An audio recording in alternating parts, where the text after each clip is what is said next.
Sí. Bueno, saludos a todas las personas que nos están escuchando en este podcast, en este nuevo capítulo, nuevo episodio de Más allá del discurso. Hoy estamos acompañados con un amigo que conocí entrenando Jiu-Jitsu. Él se llama Jorge Muñoz. Jorge, ¿cómo vas? Muy bien. Gracias, Jaime, por tenerme acá. Gracias por haberme invitado. Bueno, a vos por haber respondido a la invitación. La idea es que pues tengamos a Jorge no solo hoy, sino en varias ocasiones, porque Jorge tiene una característica pues que a mí me llamó mucho la atención porque siempre me ha gustado la filosofía y me doy cuenta entrenando Jiu-Jitsu que el hombre es filósofo de profesión, o sea, vos estudiaste Sí, filosofía. sí, señor, eso dice el título. Ya si estoy a la altura del nombre filósofo, eso lo vamos a descubrir ahorita hablando. Ok, ok, ok. A ver si no me queda grande el nombre. Bueno, siempre me ha gustado la filosofía y me llamó mucho la atención y dije, bueno, hay que hacer un podcast con Jorge, porque entre otras cosas hablamos de manera interesante ese día, creo que de Aristóteles, tu Sí, sí, de tesis, Aristóteles. De eso fue mi trabajo de grado, para graduarme en la universidad. La tesis, pues. una tesis. Hablamos esa vez de la política, pero vos me decías que era de ética, tu tesis fue de ética. Sí, de la ética de virtudes de Aristóteles, más que nada en la ética nicómaco, porque en Aristóteles pasa algo muy interesante y es que tú no puedes separar la ética de la política. Digamos que ahora mismo nosotros vivimos en un sistema liberal donde tus valores o tus convicciones morales son un asunto tuyo, personal, y no se relacionan tanto con las leyes. En el tiempo de Aristóteles la cosa era un poquito distinta. La política era una continuación de la ética y, por decirlo luego, de alguna manera, la política daba entrada a los valores morales. Digamos que O sea, lo sí, público y lo privado están sí, pegados. están mucho más juntos de lo que están hoy en día. Digamos que la política era una continuación de la ética y la ética era una introducción a la política. Digamos que no se podía hablar. Primero tendría que tener una ética para poder entrar a la política. Sí, digamos que la ética era una forma de pedagogía para entender las leyes, porque una ley es buena. Digamos que hoy en día no se habla tanto de si una ley es buena o no, sino más bien de si es legal o no. Y ya entramos en el discurso jurídico y todo eso que tú dominas. Pero digamos que antes una ley se hacía con vistas a ser bueno a los ciudadanos y que los ciudadanos fueran virtuosos. Y eso estudio en mi trabajo de grado, a grandes rasgos. Ok, o sea, desde la perspectiva material del efecto que tenía la ley en las personas. Sí, digamos que estaba puesta con vistas a formar a un ciudadano bueno, que un ciudadano le aportara a la polis, ¿no? A la ciudad. Obviamente en Aristóteles hay ciertos problemas porque para Aristóteles un ciudadano tendría que ser un hombre mayor de edad, que no fuera extranjero, que fuera... Propietario. Sí, exacto. O sea, y no podría ser cualquier hombre nativo de la polis, sino que tendría que ser un hombre con bienes, con propiedades. Las mujeres no están puestas ahí. Aristóteles obviamente también creía en la esclavitud. Obviamente no podemos traspolar las ideas de Aristóteles 100% a nuestro paradigma actual, pero creo que sí hay cosas rescatables. Por ejemplo, no sé, lo que te comentaba hace un rato de en nuestra mentalidad más liberal, yo tengo mis convicciones morales personales, pero no se relacionan directamente con la ley. O sea, no, una ley no tiene que ser buena, entre comillas, o que a mí me parezca buena, sino que tenemos nuestra moralidad privada, por decirlo de algún modo, Hoy día. hoy día, hoy Claro, uno no día. puede juzgar a Aristóteles con los criterios éticos y con la concepción de sociedad que tenemos Sí, hoy, no podemos obvio. juzgarlo, pero claro que cuando habla de igualdad, es una igualdad diferente y el concepto de democracia Sí, no es exacto. para todo el mundo tampoco, ¿no? Tampoco. Evidentemente Aristóteles pensaba, cuando Aristóteles pensaba en hombres virtuosos que hacían las leyes, él tenía una concepción muy cerrada de los seres humanos. Eran hombres que hablaban griego, que eran nativos de la ciudad de donde era Aristóteles, hombres que tenían propiedades, que no Sí, lo que eran podemos ciudadanos de... juzgar con nuestros parámetros actuales, porque si juzgáramos a Aristóteles bajo los paradigmas actuales, Aristóteles sería un machista, un esclavista. Misógeno, Sí, no, o sea, de todo. O sea, Aristóteles estaría más cancelado ni para dónde. xenófobo, porque además para ellos el El griego extranjero no era un no ciudadano era un ciudadano, también. ¿no? exactamente también sería no sé cuál es el término técnico, pero se podría decir que discriminaría a la gente con discapacidades, ya fueran mentales o físicas. Pero sí, o sea, Aristóteles sería más cancelado ni para dónde. Sí, claro. Pero entonces, ¿en qué medida el pensamiento de Aristóteles cambió un poco el paradigma? Porque nosotros tenemos como una herencia del pensamiento Sí, aristotélico, ¿no? tenemos, yo diría más que aristotélico del pensamiento griego en general. Ok, Aristóteles le podemos deber la idea del análisis de una constitución, o sea, qué tan virtuosos son los ciudadanos de un país, de una ciudad, depende mucho de las leyes que tengan. Obviamente esa idea sería después cuestionada en la modernidad, con nuevos pensamientos, pero es verdad que a Occidente le demos las bases de nuestro pensamiento a pensadores griegos, también a Platón, Sócrates. exactamente. Y yo creo que hay ideas valiosas en Aristóteles que pueden ser retomadas, como la idea de hacer ciudadanos buenos, no solo que sigan las leyes, sino que sean buenos, que sean provechosos, que bueno, no tanto ciudad, sino más bien la figura del Estado te haga bueno, te haga un ciudadano de provecho, una idea de comunidad más fuerte. Y yo creo que hay ideas que pueden ser rescatadas, en especial la idea de la virtud. Eso te iba a decir. La idea de la virtud me parece que es muy, me parece que hoy día es muy llamativa y es muy rescatable, entre otras cosas, por los extremos en los que muchas veces a veces la gente, yo he visto extremos en todo, Sí, lo sí. veo en el tema del fitness, lo veo en el tema de, de la educación en sí mismo, Sí. lo veo en el tema de la política y la idea de Aristóteles de llamar como al medio, Sí, el justo medio, la doctrina del me mesotes. parece que hoy día es muy valiosa. Contarnos un poco cómo es eso. Sí, yo creo que es muy valioso retomarlo. A ver, primero estudiamos un poquito la doctrina aristotélica de la virtud. Él cree en un justo medio, ¿no? El mesotes, que es medio en griego.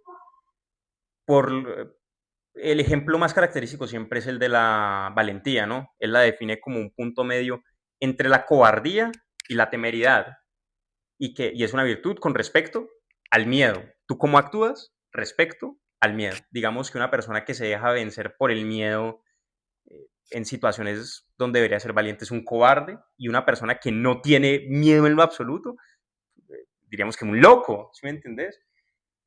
Pero una persona que sabe cómo actuar frente al miedo, aunque él mismo tenga pánico, decimos de él que es valiente. Y eso pasa con las demás O sea, actuar virtudes. a pesar del miedo. Exacto.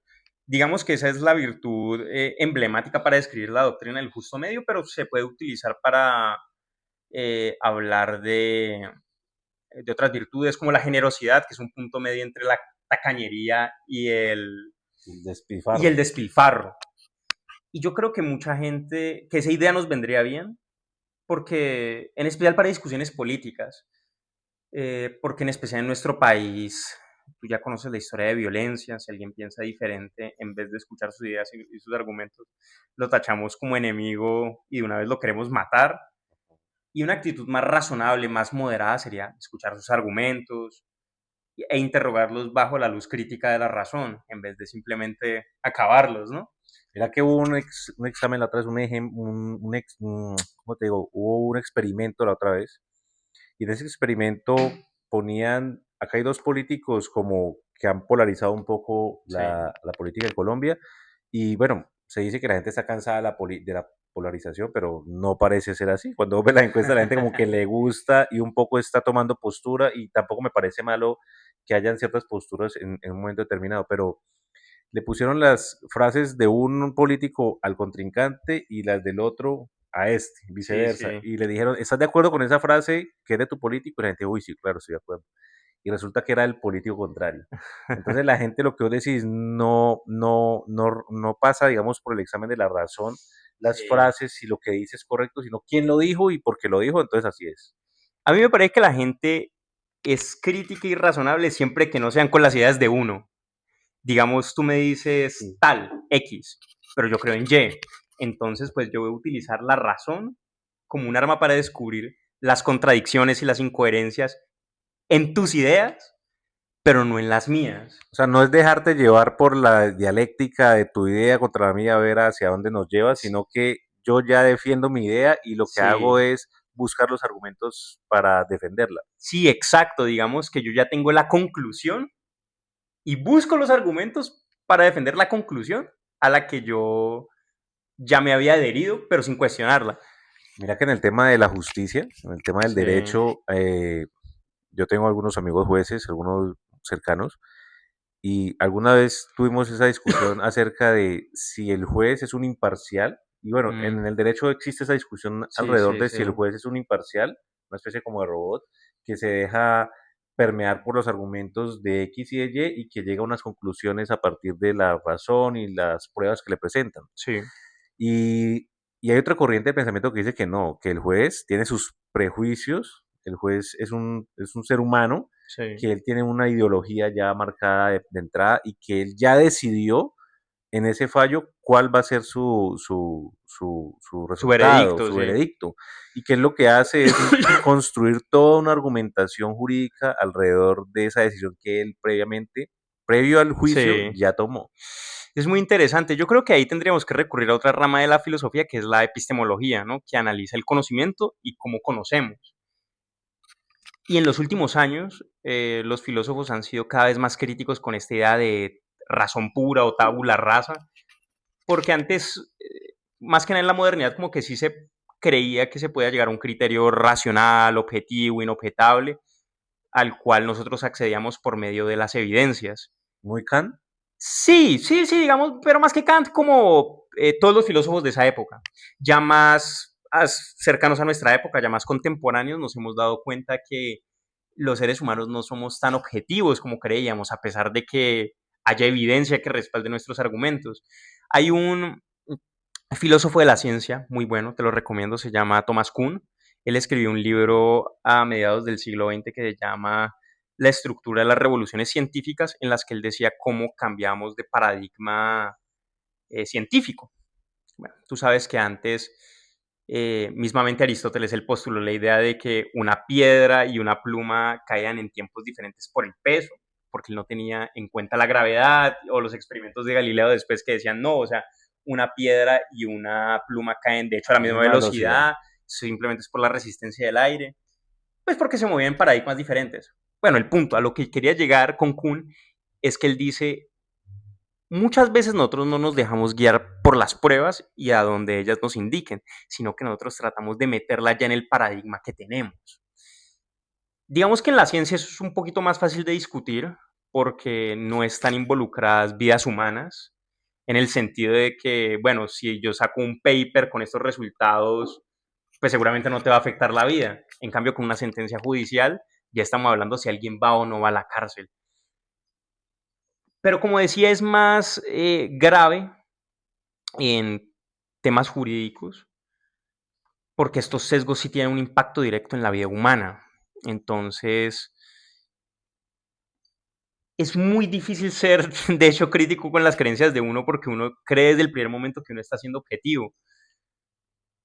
Así que yo personalmente creo que jamás vamos a llegar a una objetividad 100% objetiva, valga la redundancia, 100% imparcial, pero uno siempre tiene que procurar ser lo más crítico con sus argumentos y convicciones, sí, Autocrítico. autocrítico, exactamente.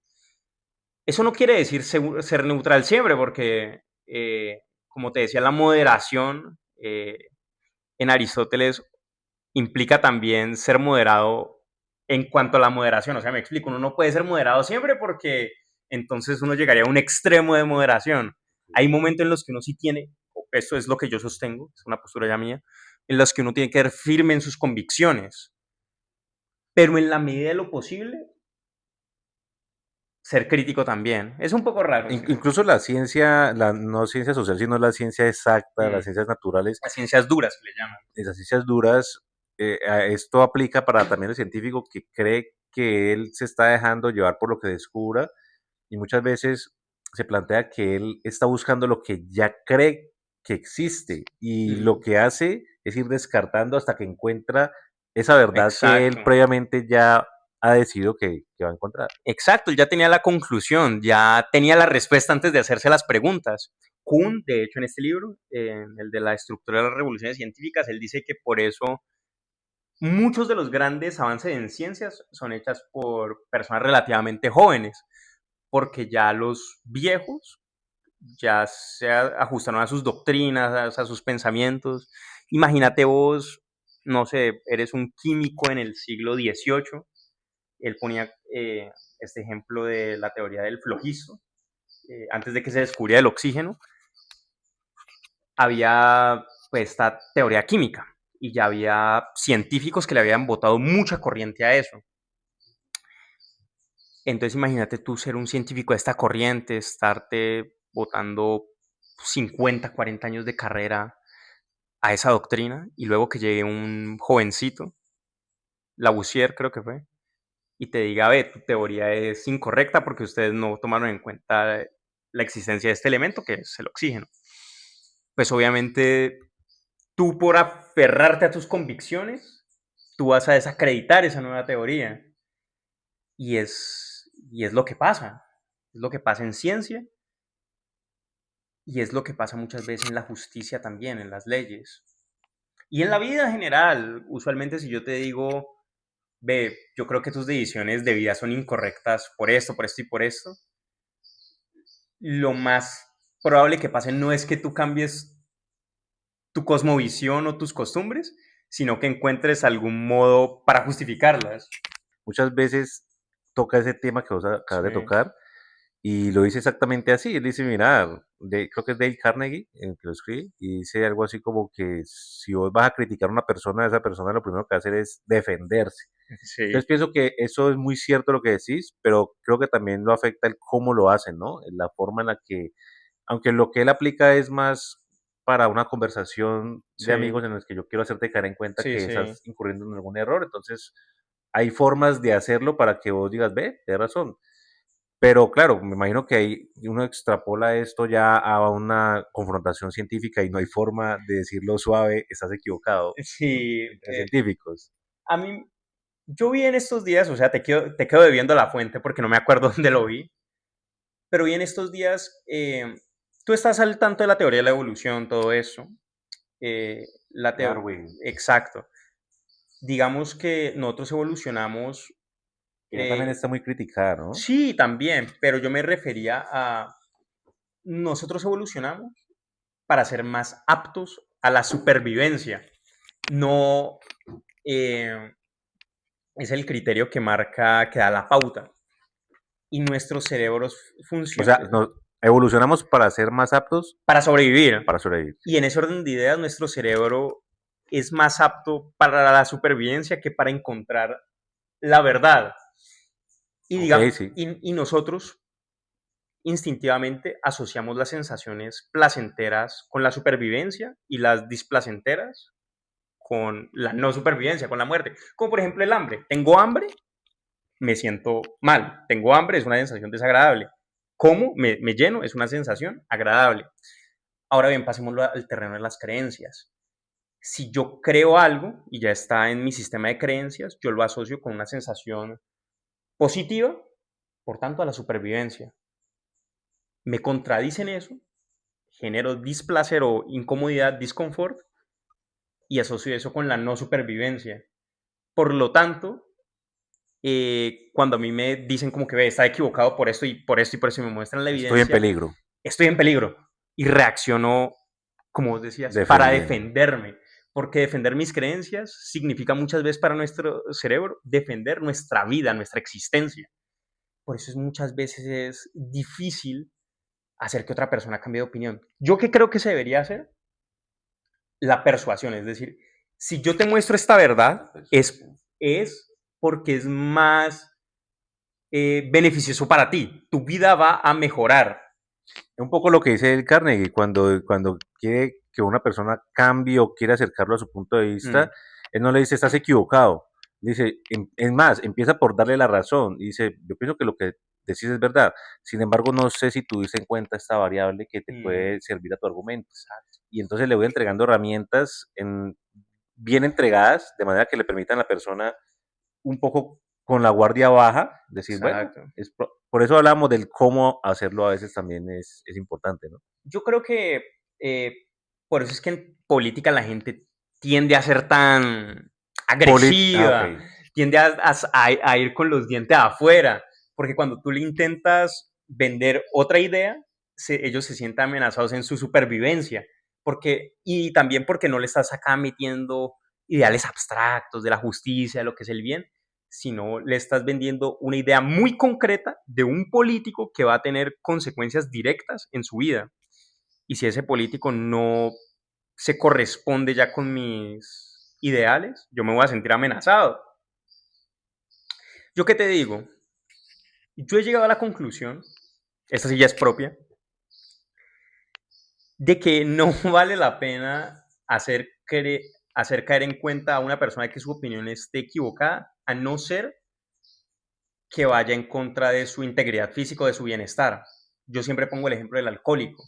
El alcohólico, cuando tú le haces caer en cuenta de que, hombre, eres un adicto, tus caminos te están llevando eh, a un mal estilo de vida, seguramente te lleven a muy mala salud, a la muerte. Yo creo que es válido porque yo le estoy presentando ideas que van a ser más idóneas para su supervivencia.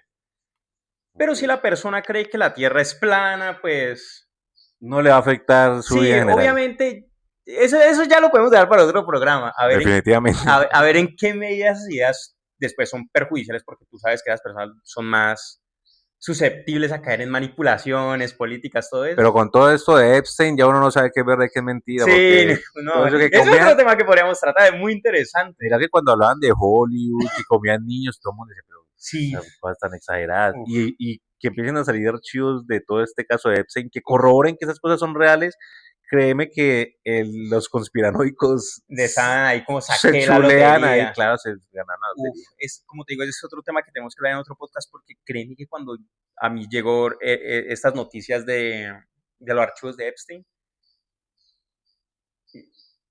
yo quedé entre impactado, asqueado y con ganas de decir, ves, ¿qué es este mundo? O sea, ¿qué es lo bueno y qué es lo malo? ¿Cómo hay gente tan adulta Sí, con y tanta plata, con tanto poder, siendo tan malos? malo. Sí, es que ¿Eso antes de, qué es, güey? es que imagínate, antes de que sacaran esos archivos, si alguien me hubiera dicho, parce, yo quiero escribir una novela donde unos millonarios de Hollywood van a una isla a abusar de niños y a comer, a canibalizarlos, yo te habría dicho, no, papi, eso es muy exagerado, o sea, No exageres. exacto, no, o sea, Demasiada ciencia exacto, ficción. sí, nadie te va a creer eso, no va a ser, porque en los cursos de escritura, porque aparte a mí también me gusta escribir, Ah, ok. yo también tomo ciertos cursos de literatura, a ti siempre te dicen, hace al villano creíble, hacelo de tal manera que la gente diga, no, pues papi, esto es muy exagerado.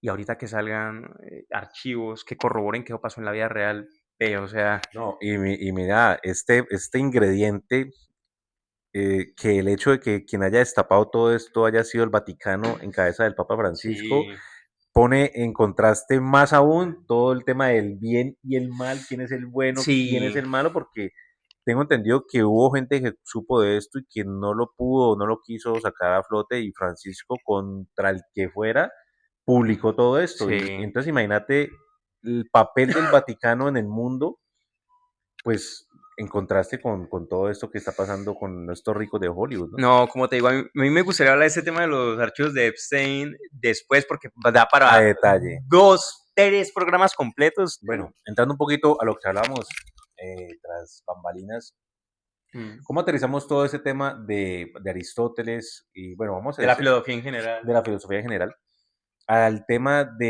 es que salió una noticia ayer que me causó mucha curiosidad, no la noticia en sí, sino la reacción de algunos Ujú. periodistas frente a una propuesta que hizo el ministro de Educación de que pues no debería existir exámenes de admisión para las universidades. Te lo juro que yo siempre pensé que los exámenes de admisión tipo ICFES Ujú. eran una herramienta que el Estado tiene que utilizar para filtrar y para entregar lo poco que tiene a una demanda gigantesca de Sí. estudiantes. Siempre lo vi como una herramienta de filtro. Y entonces me causaba mucha curiosidad que hay muchos periodistas que se rasgaban las vestiduras hablando de la importancia de ese examen para el tema de garantizar el mérito. ¿Qué nos puedes hablar vos del mérito y de la igualdad desde el punto de vista filosófico? Ok, a ver. Seguramente, pues vos ya habrás escuchado el término meritocracia. ¿no? Es decir, si una persona hizo los méritos, pongámoslo en el ejemplo de una carrera. Digamos que si arrancamos, estamos en la misma línea de saque y vamos, la persona que tenga el mejor tiempo se gana un premio. Si esa persona llegó primero a la meta, es merecedor del premio. Ahora bien, en este mismo ejemplo de la carrera, vemos que en la vida real no todos arrancan desde el mismo punto, no todos arrancan desde la misma línea de salida. Hay algunos que tuvieron oportunidad gracias a sus padres, que gozan de una mejor posición económica, de estudiar en mejores instituciones, de pronto instituciones privadas, pudieron pagarse un pre-ICFES, no tenían que trabajar, no tenían que aportar en la casa. Hogares funcionales. Exactamente. Así que hablar de méritos en este tipo de cuestiones me parece muy difícil, porque no todos arrancan desde la misma posición. Es muy complicado, porque nosotros podemos hablar de méritos cuando ya comparamos a iguales. A iguales, como por ejemplo una competencia de jiu-jitsu. En el entreno, todos rolamos con todos hacemos sparring con todos, pero en una competencia vos te van a poner contra una persona de tu peso, contra una persona que sea más o menos de tu tamaño. Mientras que en el ICFES, tú vas contra todos los estratos sociales y es evidente, pues obviamente no he visto aquí, me disculpo, no he visto las últimas investigaciones sociológicas, pero no hace falta ser un genio como para darse cuenta que los estratos más altos tienden a sacar mejores puntajes. Claro. Y lo que pasa es que a veces cogen el caso excepcional del pelado que se graduó en un colegio público que sacó un gran ICFES y dicen, sí, ay, pero mire que sí se puede, pero sí, esos son pero excepciones. Es uno de 500, uno de 1000, uno de 2000. Claro. Y después se quejan también este tipo de gente si a ese uno que es extraordinario le dan las oportunidades económicas de estudiar de pronto en una universidad privada o le dan subsidios. Pero también mucha gente que critica eso. ¿Yo qué opino? El ICFES me parece una forma no tanto de filtrar, sino más bien de ver cómo está, es una radiografía de cómo está Colombia cuando los pelados se gradúan del bachillerato. Y yo siempre lo vi de esa manera. Obviamente las universidades piden ciertos puntajes, como tú dices, como para ofrecer lo poquito que se tiene, porque por desgracia sabemos cómo es la educación pública en este país y lo desatendida que históricamente lo ha dejado el Estado. Pero yo más que una competencia lo veía como una radiografía, que también está en educación. Lo mismo para la gente de las pruebas Saber Pro, lo que antes era el ECAES, era una radiografía para ver cómo están los que se van a graduar de las universidades. Sí, yo lo veía más de esa manera. Claro, es que vos, lo que hablamos, lo que vos decías, el mérito tiene que analizarse con personas que arrancan desde la misma, la misma línea. Desde la misma línea, porque hay personas que no tienen la misma educación, la misma alimentación. Incluso si uno lo traspola al tema del deporte, que lo que decís es cierto, pero puede haber una ventana de discusión en la medida que uno dice, pero hay que ver detrás de ese deportista qué tipo de alimentación hay, ese man llega a la casa y tiene un hogar disfuncional, todo eso Obvio, va a afectar, así tengan el mismo peso, así tengan el mismo nivel, cierto que va a afectar.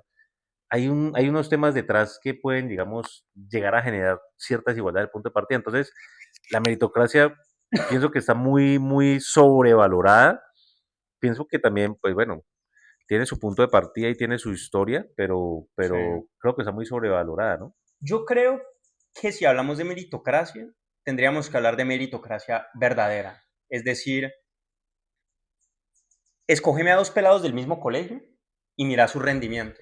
Y que tengan las mismas condiciones. Es que mira, yo pienso que se confunde a veces la meritocracia con el esfuerzo. Sí, eso es verdad. El esfuerzo tiene que estar impreso en toda actividad humana, en todo resultado debe haber un grado de esfuerzo, claro, sin duda, pero el esfuerzo también se va midiendo conforme a la proporción de la misma persona, un poco competir con uno mismo. Exacto. Y no competir con los demás, ¿no? Yo te voy a poner mi caso particular porque me parece lo más correcto, en vez de tomar a terceros, pues hablar de mí mismo, porque es de mí que puedo hablar.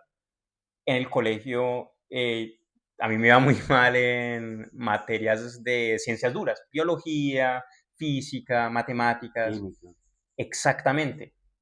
De hecho, en el último año solo se veían 2 semestres de química. El tercero ya, como nos íbamos a graduar, nos iban a dar, iban a usar ese tiempo para el pre-ICFES, bueno, para otras vainas. Y solo tenían que ver el tercer periodo los que fueran perdiendo química. Y solo 5 perdieron química. Y entre ellos estaba yo. Pero sí es eso, a mí me iba mejor en español, en filosofía, en ciencias sociales, porque yo era más afín a eso. Un poco la idea de las inteligencias, ¿no? La diferencia. Exactamente. Y obviamente yo me tenía que esforzar para no perder los exámenes de matemática y para los raspados. Y de pronto a la gente que se le daba mejor eso, no tenían que meterle el mismo esfuerzo, pero tenían que meterle el esfuerzo entonces a español, a estas otras materias. Yo creo que la gente tiene esta falsa idea de, bueno, si no ponemos estos filtros a empezar, si no ponemos estos filtros para ver quiénes entran a las universidades, cualquier vago va a poder entrar. Pero es una idea de entrada errónea, porque tú sabes que cualquier universidad te exige un grado De esfuerzo de en la esfuerzo y carrera. de sacrificio, independientemente de vos cómo hayas entrado. Es que mira, es lo que vos decías. eh, pues una cosa es entrar y otra cosa es graduarte. O sea, darte la oportunidad de entrar a la universidad sin filtros, que vos que naciste en La Guajira, que de pronto venís de Exacto, escasos recursos, puedas entrar a la universidad en igualdad de condiciones que el de estrato 6, no quiere decir que no te tengas que esforzar en la carrera para graduarte, no te van a graduar así nomás, es entrar. exacto. Y además, yo siento que la gente está utilizando, primero, como ya te dije, la meritocracia de manera errada, porque no están comparando a todos desde el mismo punto de salida, pero a la vez la están usando como un arma, porque a la gente, a cierto grupo político, no les interesa ni siquiera tanto los méritos, sino La idea de Aristóteles como ese predeterminismo de que alguien nace así, como él decía, usted sí, nació para ser hay algunos que esclavo, nacen para ser hombres libres y otros que nacen para ser y esa esclavos. idea de Aristóteles se fue trayendo Sí, y eso fue lo que sustentó todo el tema de los reyes, el que nació para ser rey, exacto, exacto. usted nació noble, no importa si usted se quebró financieramente, hay un título de nobleza que lo hace resaltar a usted por encima de una persona que incluso consiguió mucho dinero, que nunca podrá tener el título de noble así tenga mucho dinero. Entonces, después de la Revolución Francesa, todo eso se revaloró y Napoleón contribuyó Sí, exacto. mucho al tema Napoleón puso del mérito, ¿no? de generales a la gente que tenía mejores resultados y no cargos aristocráticos, porque habían sido Acabó con los cargos abolidos en aristocráticos. la Revolución De Francesa. hecho, les decía que en la mochila tenían el bastón de mariscal. Sí, Cualquiera, todos los tenían. sí, Depende de su esfuerzo y su mérito. exacto. Y yo creo que esa primera concepción de meritocracia Es válida y sí es muy sana, ¿no? válida, es hasta sana, porque enseña a la La que va gente, vinculada al esfuerzo. exacto, porque enseña a la gente a decir, no importa de si eres de cuna de oro o no, si te esfuerzas, puedes llegar lejos. Eso es sano. Eso es sano. Y me parece una idea preciosa, Claro, pero se ha pervertido bastante, tristemente, bastante. porque hay que recordar que la Revolución Francesa no fue una revolución en el sentido izquierdista de la palabra de como la pensamos hoy en día, sino que fue una revolución burguesa. Sí, Entonces los claro. que se quedaron con el poder fueron los burgueses, o sea, Los de La Plata que no exacto, tenían reconocimiento y no tenían esos no, títulos. exacto, no tenían títulos aristocráticos, pero tenían mucho poder fáctico, mucho poder real, mucho poder, o sea, tenían mucha plata. Sí. Y hay que recordar ya la Revolución Francesa 300 años y nos quedaron esos ideales heredados de, bueno, de pronto si esta gente se volvió como una segunda aristocracia. Y bueno, y eso fue también el fundamento filosófico del capitalismo, ¿no? Sí, exactamente. El tema de la Revolución Y Francesa. yo creo que pues, uno de los de las críticas que se le puede hacer al capitalismo. De pronto hay gente, no, de pronto no, hay gente de hecho que sale de abajo, se esfuerza, trabaja muy duro Pero son y también gana. Y un poco pero son, son sí, son un poco excepciones. excepciones. No es el sistema el que te produce eso. Es un No, poco salirte del sistema. sí, exacto. De hecho, yo estaba hablando ahí con, yo te dije que tuve una conversación muy interesante con el conductor de Uber que me traía. Ujú. Muchas veces los emprendimientos acá en Colombia, para volverse grandes empresarios, pues tú hablas de pelados que salen de la nada, que hacen sus emprendimientos, pero tú te pones a ver y son pelados de pronto no de estrato 6, pero sí de pelados 3 4 que tuvieron buena educación, que tuvieron estabilidad económica, que se asociaron, que tuvieron una buena idea de negocios y que las, ¿cómo decirlo de una manera amable? Digamos que cuando empezaron a crecer económicamente se permitieron pagarle a los trabajadores no de una forma Ok, sí, muy sí, sí. honrada, o sea, Sí, sí, sí. no... eh, Hay una lógica en el capital y el dueño de la empresa gana más en la medida en que pague menos y en la que medida en que le saque más provecho al trabajador, ¿no? yo, para no meternos en los temas tan densos, vamos a decir que en Colombia es una, tiene una economía no muy formalizada. Ujú, Y eso, bastante informal. y eso le permite a ciertos empresarios o a ciertos emprendedores, cuando recién están comenzando, tomar ventaja de eso y de pronto no hacer contratos con los trabajadores que utilizan. Y Bueno, y hay una discusión acerca de la carga impositiva que tiene un sí, empresario cuando está empezando. Dicen exacto. que el 90% fracasan en los 5 primeros Sí, o sea, años. es una charla que podemos hacer después, pero lo que quiero llegar es, si nosotros vemos esas historias de éxito, entre comillas, vemos que si bien esa gente que triunfa no eran ricos de nacimiento, tampoco es que fueran... Lo más bajo en la Exacto, sociedad. exactamente. Digamos que en Colombia en especial hay un problema de desigualdad muy grande y muchas veces la gente en vez de reconocer el problema de desigualdad, intentan racionalizarlo, o sea, lo que hablábamos hace un rato, o sea, como que yo El ya tengo... pobre es pobre porque quiere. Exactamente. De pronto no te lo van a tirar así porque esa frase con los años, gracias a Dios, se ha vuelto un poquito más tabú y la gente ha adquirido como un poquito más de conciencia y saben que eso no lo tienen que decir, pero buscan otras maneras de decirlo. Y la gente es muy poco crítica con ellos mismos. Pero tampoco es que estemos pensando que la lógica de una sociedad perfecta sea la igualdad absoluta. Sí, La desigualdad es clave y me parece que es inevitable hasta de la perspectiva biológica. No todos nacemos iguales biológicamente, eh, lo que hablábamos un poco de las diferencias en la inteligencia, es decir, la biología incluso imprime un poco de, le da la sensación a uno de que desde la naturaleza no se imponga una igualdad como tal, pero si un rasero, la sociedad sí está llamada y el Estado sí está llamado a equilibrar un poco esas balanzas y de sí. pronto el que nace con una discapacidad se le brinden unas herramientas para equilibrar la balanza y que él pueda pensar en que están un poco de igualdad de condiciones del que nació bien.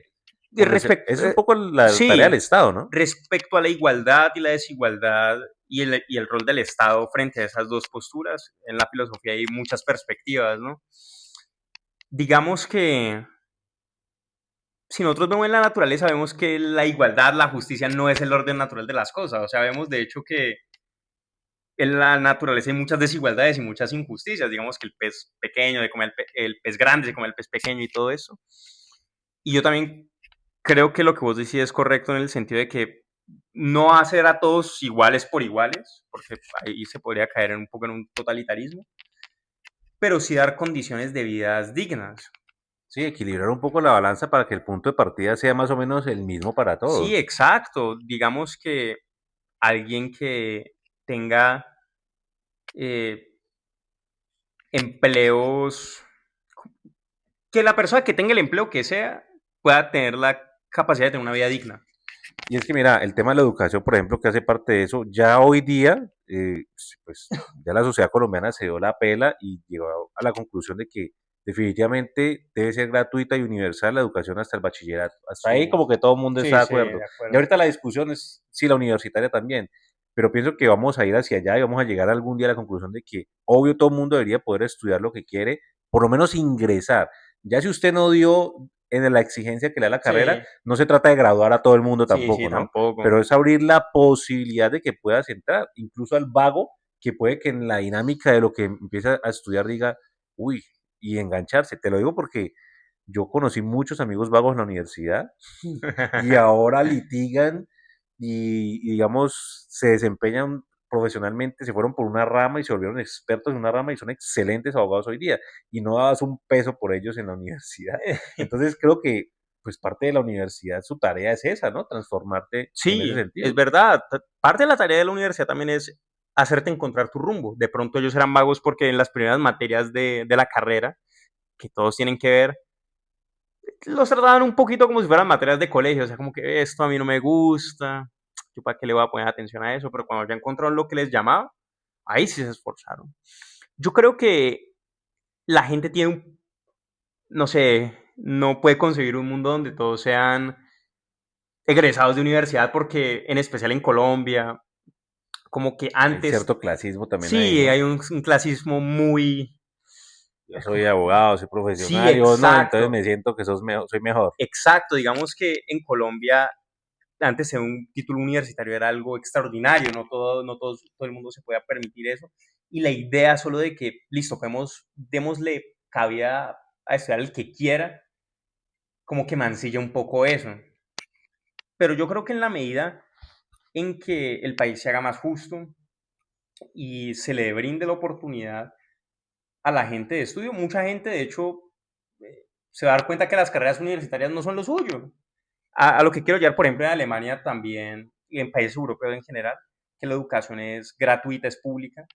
Mucha gente se da cuenta, No pues, entra a la universidad. no entra a la universidad, toma una carrera técnica, lo que acá sería el SENA, pero igualmente la carrera técnica te da para vivir bien y dignamente. Y es eso, o sea, no es tanto el problema de si dejamos entrar a la gente a la universidad o no, sino que la gente tenga la garantía de, bueno, de pronto entré, no fue lo mío, no me dio. Bueno, y eso es un poco más real al concepto de libertad, ¿no? Porque a veces se dice, sí, somos un país libre, pero usted no puede entrar acá porque no le alcanza. Y no puede Sí, hacer esto porque no. Es un poquito tienes la posibilidad de hacerlo así no quieras, sí, es un poco más exacto. libre, Muchas ¿no? veces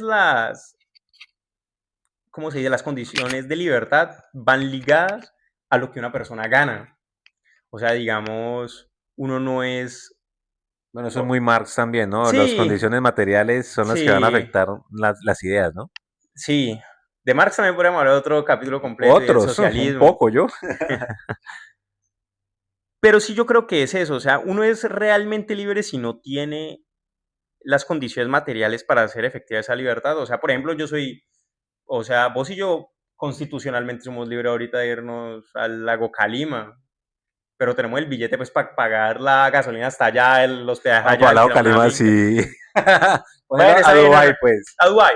O- bueno, no es que yo me quería quedar acá en Colombia porque somos ciudadanos colombianos, ¿me entendés? O sea, no hay una ley que nos prohíba ir hasta, o sea, la libre circulación por Colombia, ¿me entendés? Como cuando decían que usted era libre de ir a su finca ya después y Sí, nadie tenía exacto. finca. Pero pues, yo no tengo la plata para comprar una finca, imagínate. Imagínate. Y es eso. O sea, muchas veces nuestros paradigmas de libertad y pensamiento se ven reducidos por el poder adquisitivo que nosotros tenemos. De pronto, una persona que, no sé, se crió con ciertos lujos, entre comillas, con ciertas libertades, él se proyecta más, como más ambiciosamente al futuro. Tener su propia casa en el campo, tener una finca, tener su propio vehículo. Mientras que las aspiraciones de una persona que no tuvo todas las comodidades son muchísimo más humildes. O sea, incluso afecta el mismo pensamiento. Bueno, a mí sí me llama la atención gente que de pronto viene de más abajo y a veces los escucho en redes o personalmente y tienen unas ambiciones que yo digo, Dios, este man de dónde saca esas ambiciones. Y me genera mucha admiración porque muchas veces es un poco contradiciendo lo que decís, Sí, que lo sí. que decís No, es igual a cierto, que es para este el podcast, para para generar contradecir, discusión. pero sí es la regla general. Por de entrada uno diría que la persona que viene más abajo, su aspiración es un poco más pequeña que el que ya está arriba, pero me he sorprendido muchas veces con personas que tienen unos sueños gigantes. Uh -huh. Digo, este man, ¿dónde le cabe eso en la cabeza si no lo ha vivido, si no lo ha tenido cerca? Y bueno, creo también que las redes han contribuido mucho a eso, a veces de manera insana, Sí, porque a veces hay sueños que son contrasueños, son sueños tan grandes y tan inalcanzables en el mal sentido de la palabra sí. que te perjudican más que irte jalando hacia su meta. ¿Vos cómo la ves ahí A, con todo el tema de las redes? a ver, yo creo que cuando nosotros hablamos de gente de abajo, gente de escasos recursos, no es un grupo uniforme. O sea, es mucha gente. Hay algunos que obviamente tienen aspiraciones pequeñas que se han dejado moldear por sus condiciones materiales, mientras que hay otros que pues han logrado cositas, han visto cosas, y también por el tema de las redes sociales. Y yo creo que eso abre otro tema de discusión, que es el tema del narcotráfico. Digamos que yo soy consciente de mi condición social, yo sé que pues de pronto no me va a poder pagar una educación superior, o si aspiro a una entrada en una universidad pública me va a tocar enfrentarme contra otras 1000 personas que quieren, así que, y como yo no tuve la mejor educación, es muy probable que no quede, pero aún así por las redes sociales fui permeado por un estilo de vida que yo sé que no me va a Los tocar, lujos, los exacto, yates. y eso me lleva a querer alcanzarlo, porque yo sé que esta vida que yo tengo no es la vida que quiero vivir.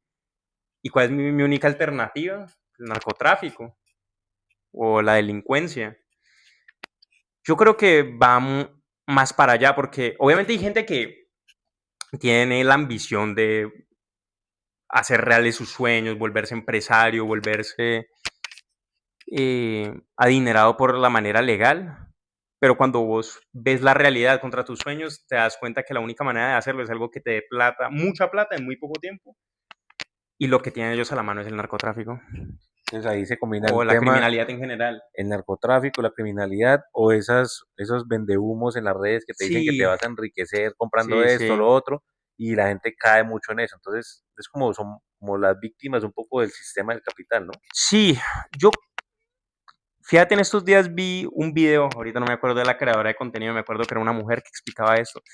Digamos, nosotros, gracias a Dios, hemos tenido pues las oportunidades de criarnos en buenos hogares, de estudiar, y digamos que tenemos el privilegio, por decirlo de algún modo, de la modestia, de que aspirar a un estilo de vida más sosegado, más relajado, con menos aspiraciones, es también saludable.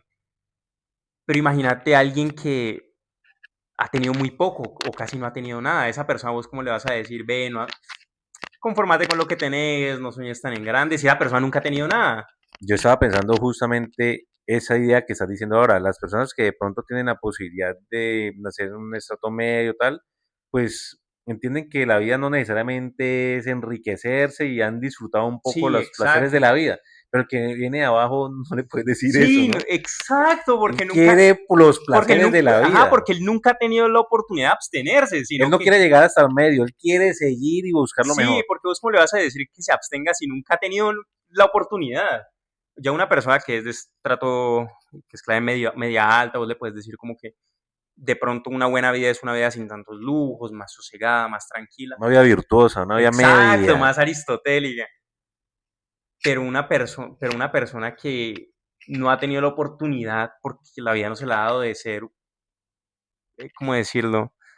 De tener una vida mediana Ajá, en el exacto, medio, en el ajá, medio. porque siempre ha tenido lo mínimo y solo lo mínimo, pues no le puede, uno tiene que ser muy cara dura. O sea, es como que el extremo busca el otro extremo. Es decir, E- como el no haber e- tenido nada me va a llevar a Exacto, querer tenerlo todo. En cambio, el que está exacto, en la mitad está tranquilo en la medida en que nunca tuvo carencias y por lo tanto no, eso no le genera como ese efecto e- rebote a exacto, buscarlo todo. exacto. Yo soy muy convencido de esa opinión. No, yo también. Yo también porque, o sea, si vos ves la gente que quiere dar esos lujos despampanantes, exclusivos, son gente que tuvieron muchas carencias y ¿cómo les va a decir que no? No, no es juzgarlos para Sí, nada, en obvio. absoluto. Y pues tristemente muchas veces su única oportunidad de llegar a esos lujos, a ese estilo de vida es pues, la criminalidad. Ujú. Que es un tema también muy que podríamos discutir después,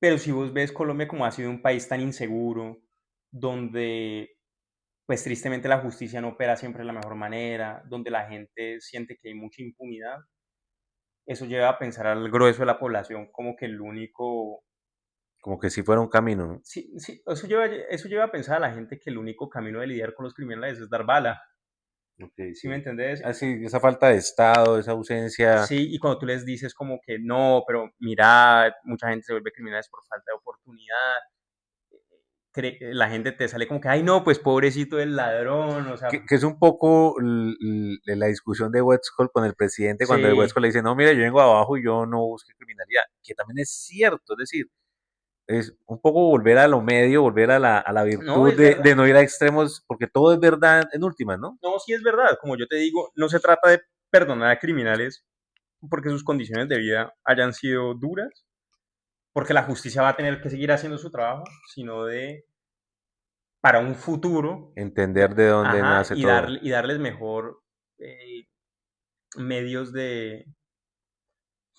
Sí, como darle otros medios para generar más oportunidades. Porque también, digamos, viene el concepto de la maldad, de dónde nace, porque mira, también se ven casos de personas que vienen de un muy buen estrato, hasta de buena familia, que les da por ser criminales. Sí, y es otra Y cosa. entonces eso dibuja un poco que no contradice, porque a veces uno tiende a escoger o una o la otra opción y son las dos las que puedan, digamos, sobrevivir en una argumentación. Puede que apliquen las dos cosas, un poco como si las personas gay nacen o se hacen. Pues Sí, las sí. dos cosas, pienso yo.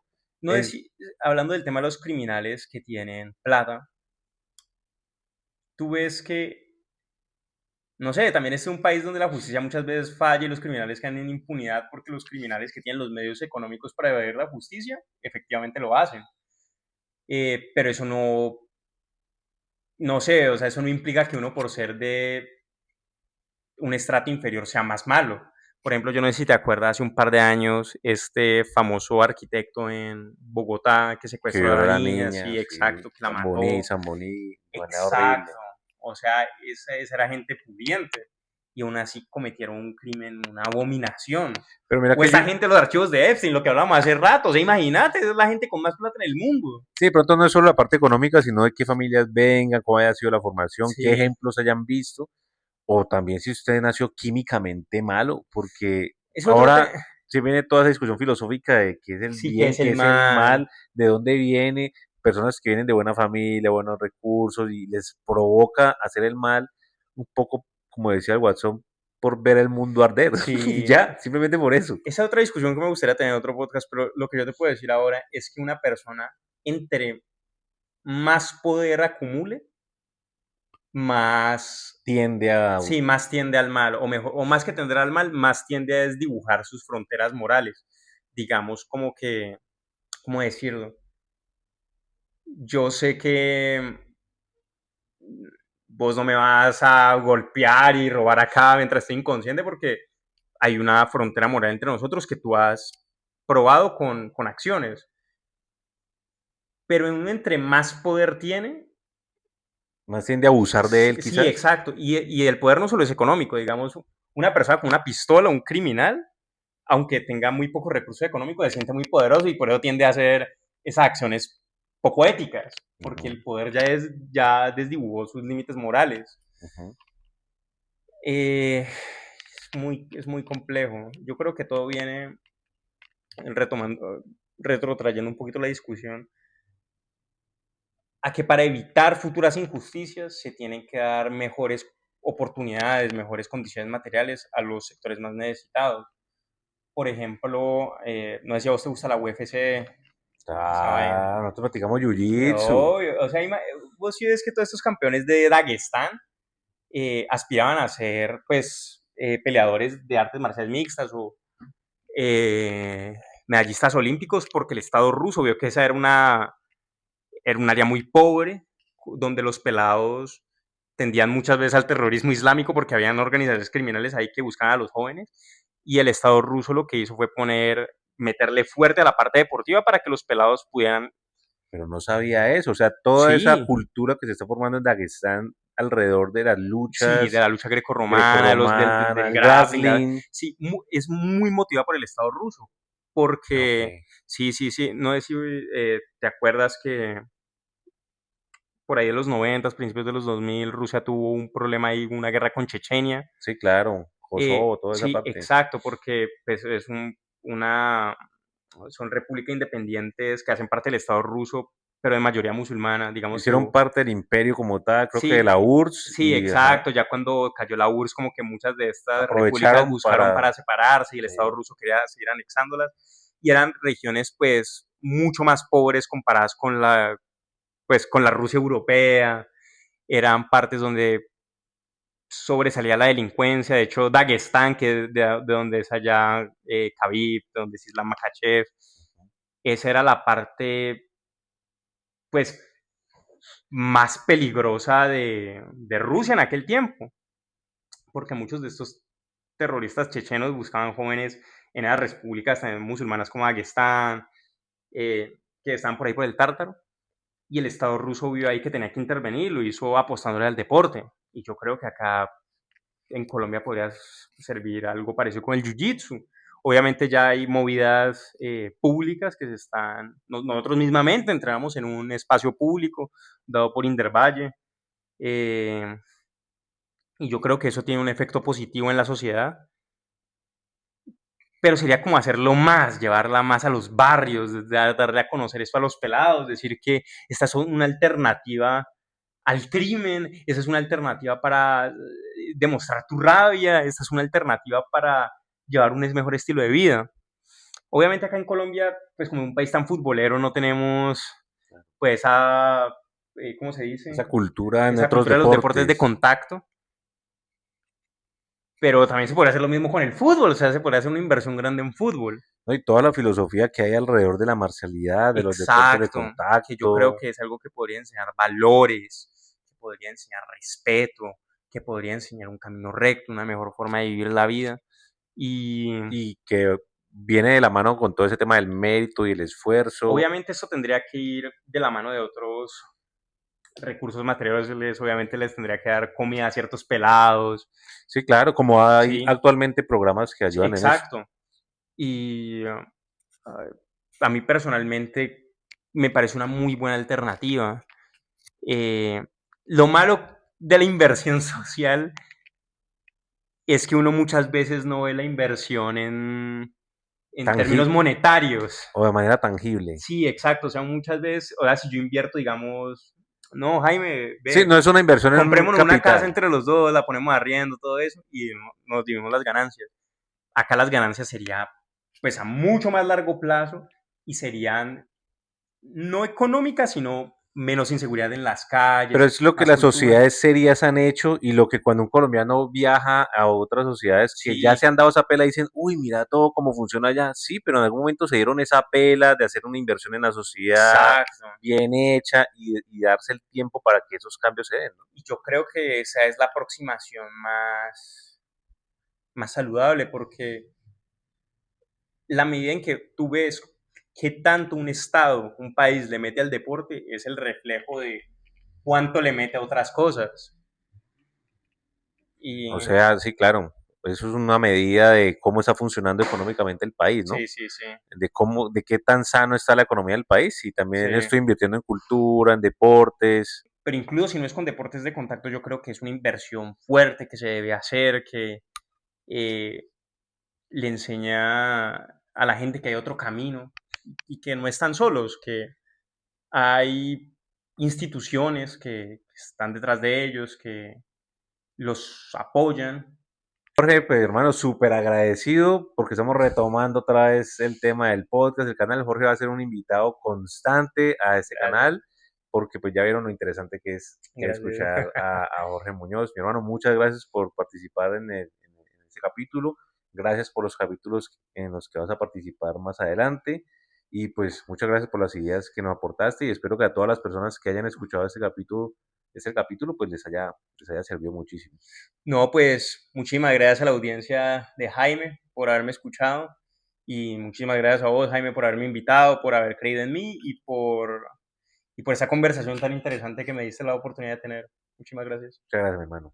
Seguimos en contacto.